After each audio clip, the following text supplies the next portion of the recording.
Црквата на локалитетот Калека и село Крупиште, каде што е откриено парче камен со глаголицата, чека на конзервација откако завршија најновите археолошки истражувања.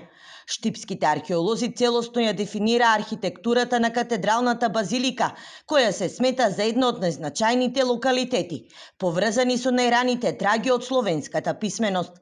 Со тоа се создаваат услови овој вреден археолошки комплекс целосно да биде заштитен. Ја дефиниравме целата концепција, односно целата црква, се истражи мартириумот и така го дефиниравме, значи целиот тој простор и се надевам дека понатаму ќе можеме и таа црква да се конзервира, бидејќи мислам дека е единствената црква во Македонија, катедрала каде што се откриена е глаголицата, значи парче камен со глаголицата. Штерио вели дека локалитетот Кале не е значаен само поради археолошките откритија, туку и поради историските записи.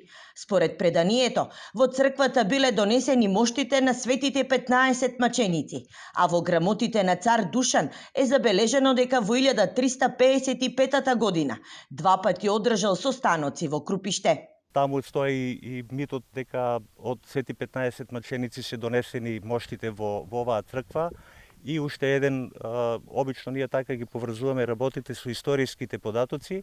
Значи ние пишам податок дека цар Душан одржал два состанока во Крупиште во периодот од 1355 година кога доваѓат напливот на османлиите. Така да не случајно тој ги одржал два собири во Крупиште. Значи тој податок стои како запишан во грамотите на Душан. Покри истражувањата на Калека и Крупиште, штипските археолози деновиве дојдоа до уште едно значајно откритие. Кај Баргала беше откриена точно античка некропола со повеќе гробници, во кои се пронајдени коски на 8 починати лица, меѓу кои и дете. Двата проекти се реализираат со финансиска поддршка од Министерството за култура и туризам.